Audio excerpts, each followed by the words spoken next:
10वीं क्लास में अगर आप हार गए हो किसी वजह से, इसका मतलब ये नहीं है कि हम जिंदगी में हार गए हैं। अगर आप अपने लाइफ के डिसीजन ये सोचकर बना रहे हो कि 2025 का पेपर टफ आया है तो 27 भी बेकार होगा और मैं नहीं कर पाऊंगा या कर पाऊंगी, तो बेटा फिर आप कभी नहीं कर पाओगे। तो बस मुझे इतना समझना है कि मैं एक ऐसे इंस्टीट्यूशन का पार्ट बनूं, ऐसे टीचर्स के साथ रहूं जो एक केयरिंग टीम जैसे मुझे हर एक चीज पे समझा पाए और जहां हम फंसे हमें हेल्प कर पाए। कई बच्चे पास्ट ईयर क्वेश्चंस को पूरे साल भर सॉल्व नहीं करते हैं और लास्ट में सोचते हैं जब सब कंप्लीट हो जाएगा ना सिलेबस तब पीवाईक्यूज करेंगे। अब यहां हो जाती है गलती।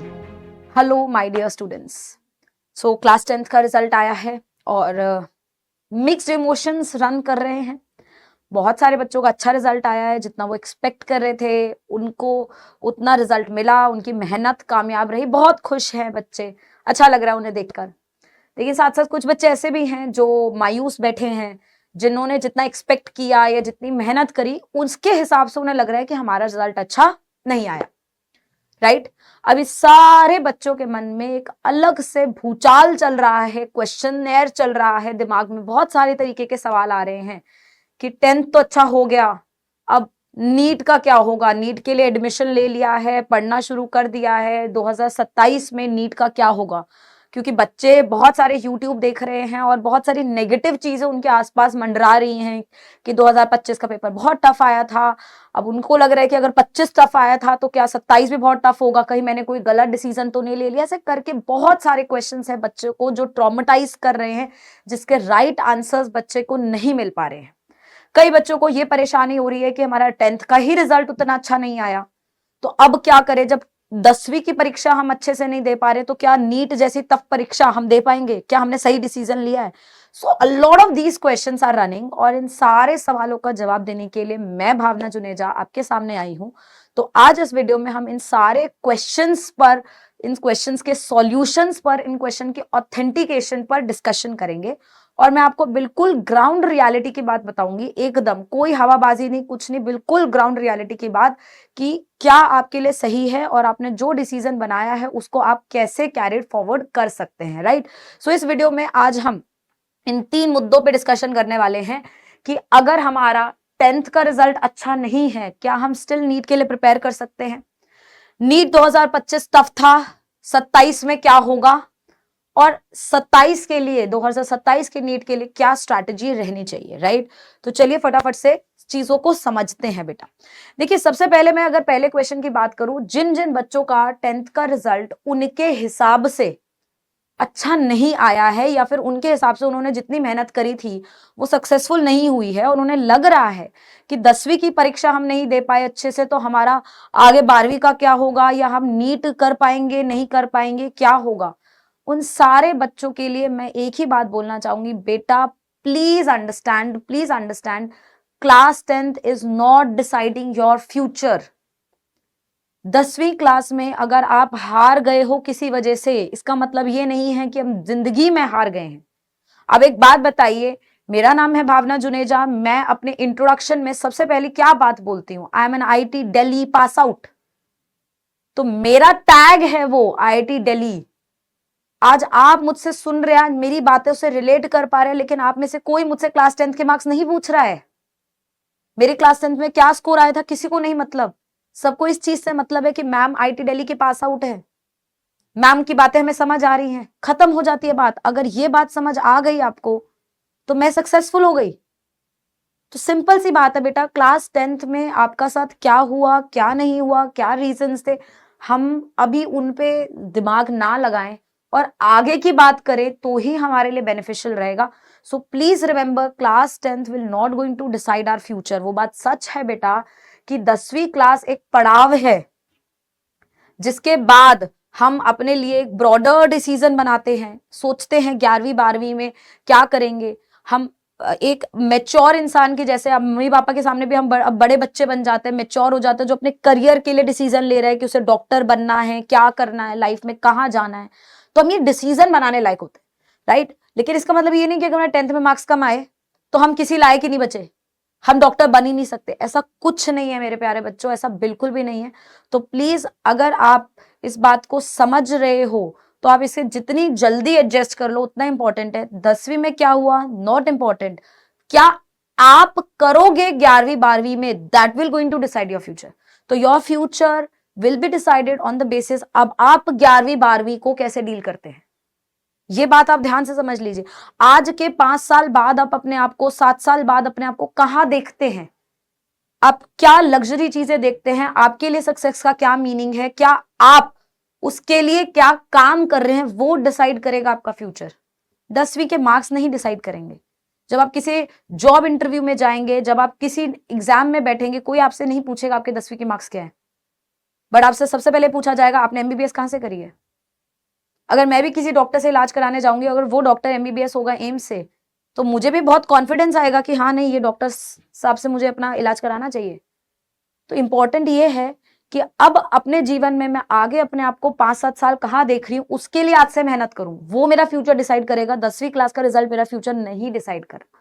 तो प्लीज वो बच्चे बिल्कुल निराश ना हो जिनका 10th का रिजल्ट उतना अप्रोप्रिएट नहीं आया था, राइट। सो हमें ये चीज समझनी है, class 10th will not going to decide our future. अब बात करते हैं 10वीं जो हुई सो हुई, अब 11वीं के लिए क्या करना है। देखिए सबसे पहले अगर हम 11th क्लास की बात करें तो 11th क्लास बेटा हमारे नीट के एग्जाम का फाउंडेशन है, राइट। जो ये हम यूट्यूब पे बातें सुन रहे हैं ना बेटा कि नीट 2025 बहुत टफ था, ऐसा हो गया, बच्चे बहुत निराश हैं, ये हो गया, मैं बिल्कुल अग्री कर रही हूँ, मैं किसी चीज से डिनाई नहीं कर रही, लेकिन मैं ये बात बोलना चाह रही हूँ कि एज अ 2027 एस्पिरेंट बेटा आपके लिए वो सब देखना व्यर्थ है। अगर आप अपने लाइफ के डिसीजन ये सोचकर बना रहे हो कि 2025 का पेपर टफ आया है तो 27 भी बेकार होगा और मैं नहीं कर पाऊंगा या कर पाऊंगी, तो बेटा फिर आप कभी नहीं कर पाओगे। ये बात आप समझ लीजिए। मुझे इतना बात समझ आती है कि मुझे जो बनना है, मेरी लाइफ को लेकर मेरे जो एम्बिशन है, मैं अपने आप को जहां देखती हूं वो एम इतना स्ट्रांग होना चाहिए, इतना दृढ़ होना चाहिए, इतना फिक्स होना चाहिए कि इस दुनिया की कोई भी ताकत मुझे उस एम से जुदा ना कर पाए। क्या मेरा एम्बिशन इतना वीक है कि एक पेपर टफ आने से मेरा एम्बिशन ही टूट जाता है? तो बेटा अगर ऐसा है तो फिर मुझे तो नहीं लगता हम 11वीं 12वीं को सर्वाइव भी कर पाएंगे। अब मेरी बात समझ रहे हैं? मैं बहुत, मतलब हो सकता है कई बच्चों को बुरा भी लग रहा हो, बट मैं बहुत ही ग्राउंड रियलिटी पे बात करती हूँ।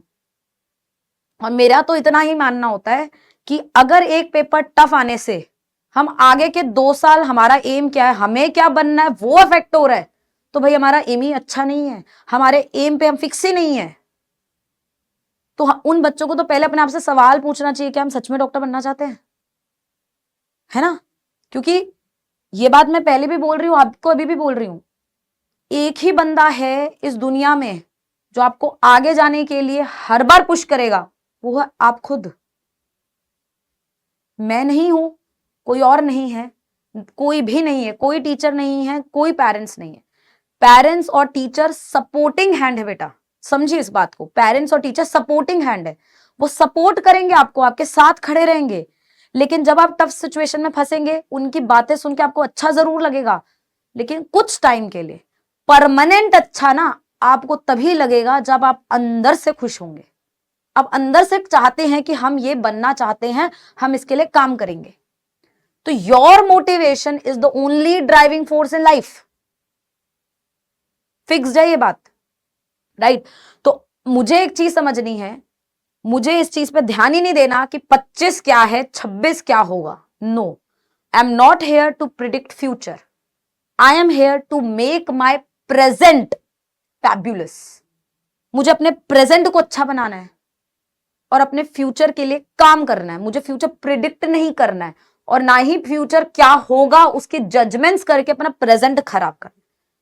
सो प्लीज कोई भी बच्चा अगर इस प्रॉब्लम से जूझ रहा है कि 25 में ऐसा हो गया, यूट्यूब देख रहा है, हर जगह ऐसे नेगेटिव एनवायरनमेंट चल रहा है, बच्चे रो रहे हैं, ये है वो है, फलाना ढिंकाना, वॉट एवर। मैं ये नहीं कह रही टफ नहीं था, आई am please say, I am not saying this, I am just trying to saying कि 2027 का बच्चा, 11वीं का बच्चा जो अभी 11वीं में जस्ट आया है, उसने सिर्फ ख्वाब देखने शुरू करे हैं, उस बच्चे को ये सारी चीजें नहीं देखनी चाहिए और ना ही इन सारी चीजों से उसे कोई फर्क पड़ना चाहिए। क्योंकि बात सिंपल सी है बेटा, टफ चीजें उसी के लिए होती है जिसकी प्रिपरेशन अच्छी नहीं होती। अगर मेरी प्रिपरेशन अच्छी है, अगर मैंने शिद्दत से मेहनत करी है तो कुछ भी हो जाए, कुछ भी हो जाए, मैं अपना बेस्ट देकर आऊंगी और मैं एग्जाम क्रैक कर लूंगी। अब आप उसे टफ बोल लो, अब आप उसे आसान बोल लो, मैंने तो क्रैक करना है। करेक्ट। तो सारी चीजें डिपेंड सिर्फ एक ही चीज पे करती है, मेरा मोटिवेशन क्या है, मेरा एम क्या है, और मैं अपने एम पर कितनी शिद्दत से काम कर रही हूं। तो इन सारी चीजों से मुझे कोई फर्क नहीं पड़ता।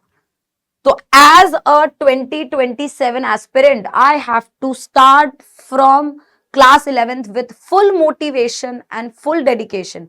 एंड मुझे अपने आप से सवाल पूछना है कि मैं अपने आप को अगले 7 साल में, 10 साल में, 5 साल में कहां देखना चाहती हूं। क्या मैं चाहता हूं अंदर से, क्या मैं चाहती हूं अंदर से कि मेरे नाम के आगे डॉक्टर लगे? क्या वो डॉक्टर का टैग वैल्यू कर रहा है मेरे लिए? Yes, go for it. अब नहीं फर्क पड़ता पेपर टफ आएगा इजी आएगा, अब सच में फर्क नहीं पड़ता, क्योंकि जैसा भी आएगा ना आप डील कर लोगे। आपके पास 2 साल हैं, आप आज के बच्चे नहीं हो, आपके पास 2 साल है प्रिपेयर करने के लिए। आपको कल नहीं देना पेपर, यू हैव 2 years। तो अगर हम उस 2 साल में अच्छे से एक एक दिन को वर्थ इट प्रूफ करेंगे, एक एक दिन पर मेहनत करेंगे, एक एक सब्जेक्ट पे मेहनत करेंगे, तो ऐसा हो नहीं सकता कि हम 27 में निराश हो जाए। हम फोड़कर ही आएंगे पेपर, ये आप लिख लीजिए बच्चों, पक्की बात है ये। लेकिन आपको आज से, अभी से 2 साल की जर्नी में हर एक दिन को महत्व देना पड़ेगा, हर एक दिन को ऐसे जीना पड़ेगा कि आपके पास कोई और सेकंड ऑप्शन नहीं है। You don't have a second option. You have this option. You have chosen this option. You are fighting for this option. हर एक दिन लड़ना पड़ेगा, हर सब्जेक्ट से लड़ना पड़ेगा, सफल होना पड़ेगा, और तब तक लगे रहना पड़ेगा जब तक सफल नहीं हो जाए। तो हम 100% 2027 में एग्जाम को फोड़ देंगे। अच्छा, दुनिया कुछ भी बोलती रहे, टफ आएगा, इजी आएगा, तुम ये जज करो, हम रिजल्ट जज करेंगे। हाँ कि ना? सही है ना बात? तो 2027 के बच्चे प्लीज समझ लीजिए, 11वीं क्लास से आप जो है बहुत इंपॉर्टेंस देना शुरू करिए। देखिए 10वीं तक आपने जो पढ़ा, जैसा पढ़ा, वो अब एलिवेट हो जाएगा 11th में। 11th उतनी इजी गोइंग नहीं चल पाएगी जितनी इजी गोइंग हमने 10th निकाली। कभी पढ़ लिया, कभी नहीं पढ़ा, क्योंकि केमिस्ट्री के 3 चैप्टर थे, 4 चैप्टर थे, टोटल एक ही सब्जेक्ट था साइंस, इसमें थोड़े थोड़े 3-3, 4-4 चैप्टर हमारे पास केमिस्ट्री, फिजिक्स और इसके थे। अब पूरी पूरी मोटी मोटी किताबें आ गई हैं केमिस्ट्री की, पूरी मोटी किताब फिजिक्स की आ गई है, पूरी मोटी किताब हमारी बायो की आ गई है। अब जितने केमिस्ट्री साइंस में टोटल चैप्टर थे उससे ज्यादा तो अब एक सब्जेक्ट में चैप्टर है ना?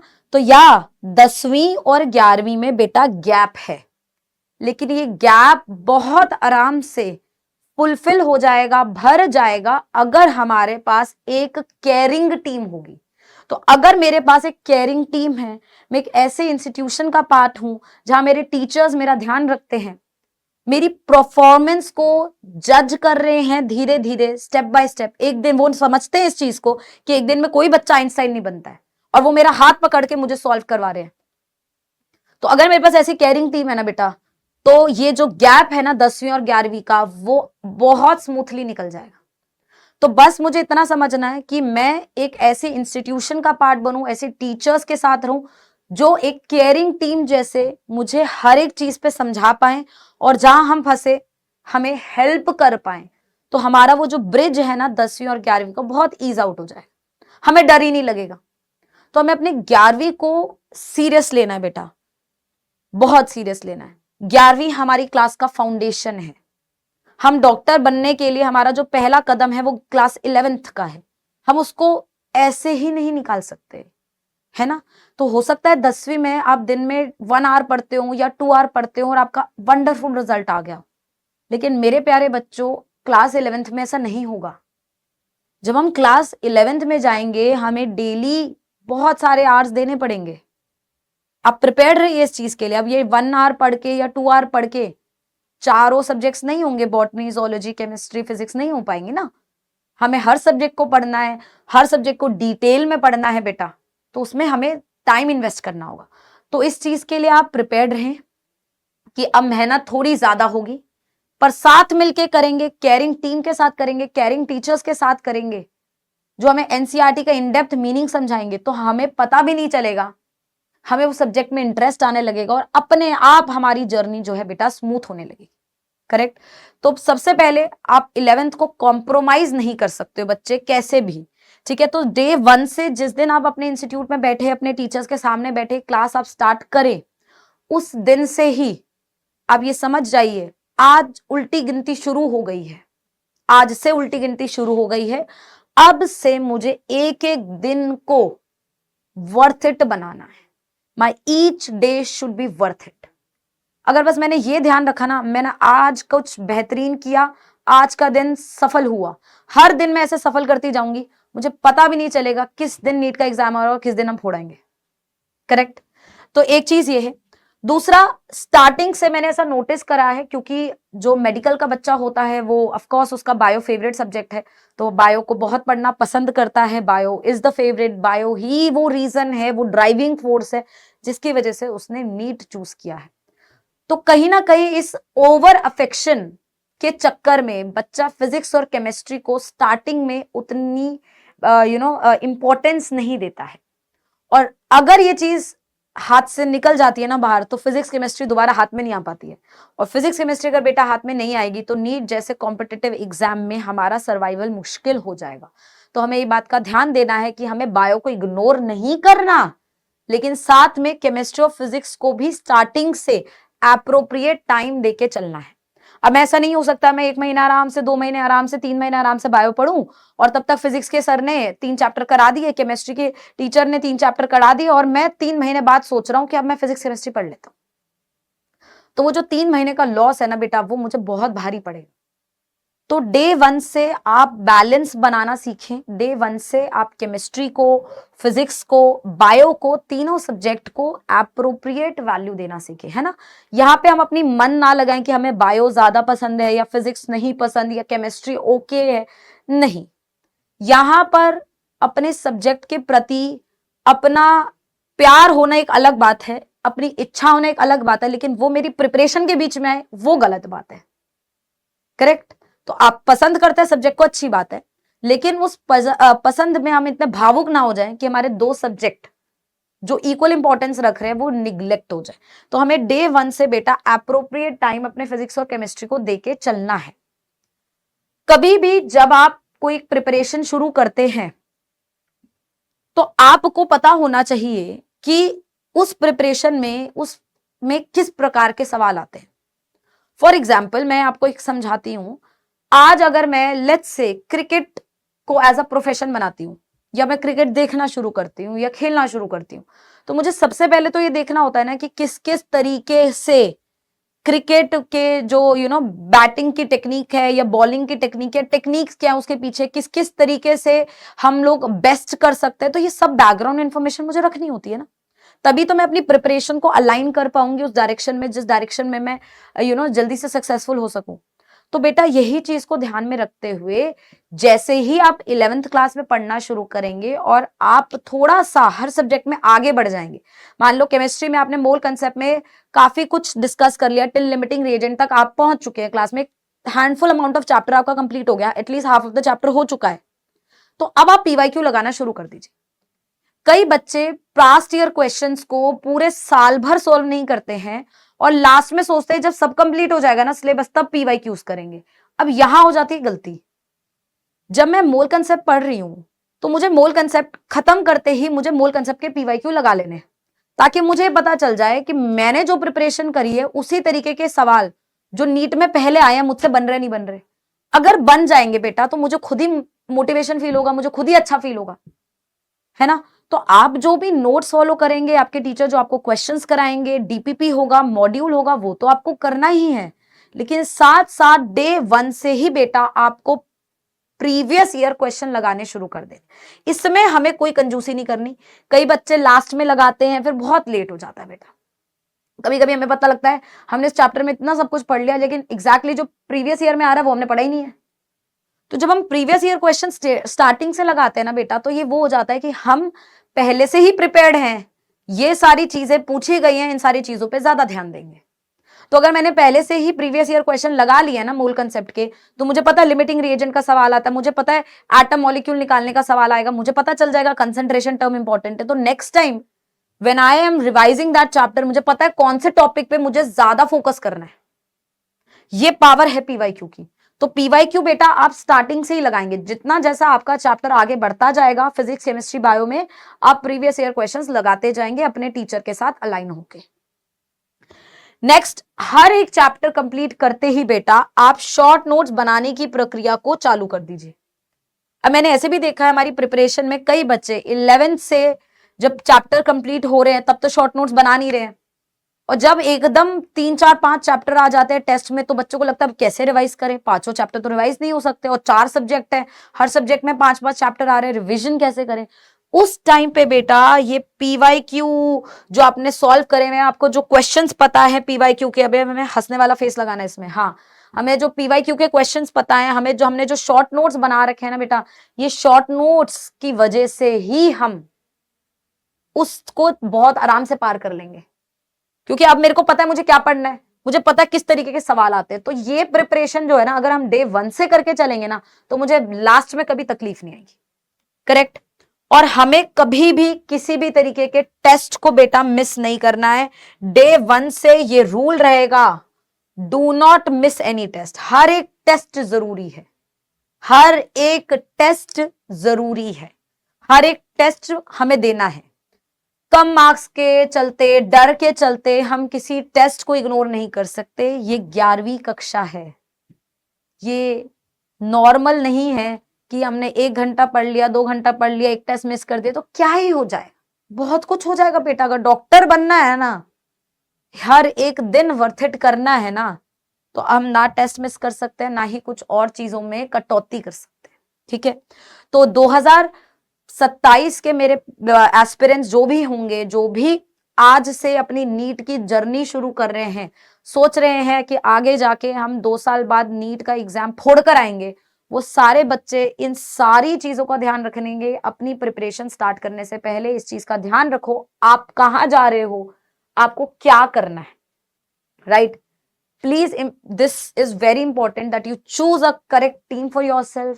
You give appropriate time to all the subject, miss ना हो जाए केमिस्ट्री फिजिक्स, ये ध्यान रखे। पीवाईक्यूज को स्टार्टिंग से ही सॉल्व करते चले, धीरे धीरे अपने टीचर के साथ अलाइन रहे और कोई भी टेस्ट को मिस ना करें। और इस चीज का ध्यान रखें, हर एक दिन वर्थ इट होना चाहिए। अगर हम ये सारी चीजें समझते हैं तो हमें इन सारी चीजों से बिल्कुल डरने की जरूरत नहीं है। 2025 ऐसा था, 27 कैसा होगा, 10वीं अच्छी नहीं थी, आगे क्या होगा, ये सब बेकार की बात है बेटा। आज अगर मैंने सोच लिया ना कि मुझे अच्छा बनना है, कुछ बन के दिखाना है, माँ बाप का नाम रोशन करना है, अपने नाम के आगे डॉक्टर लगाना है, तो अब चाहे दुनिया इधर से उधर हो जाए, चाहे कुछ भी होता रहे, हमें करना है। और इसमें कोई सवाल और कोई इफ नहीं है, कोई बट नहीं, राइट। सो इसके साथ आज की इस टॉपिक को हम लोग समाप्त करते हैं। होप आपको इन सारे सवालों के जवाब मिल पाए हों कि 10वीं का रिजल्ट से क्या होगा, क्या नहीं होगा, क्या ये इतना इंपॉर्टेंट था, क्या इतना टफ था, 25 ऐसा था, 27 में क्या होगा और हमारी स्ट्रैटेजी क्या होनी चाहिए, राइट। ओके बच्चा, थैंक यू।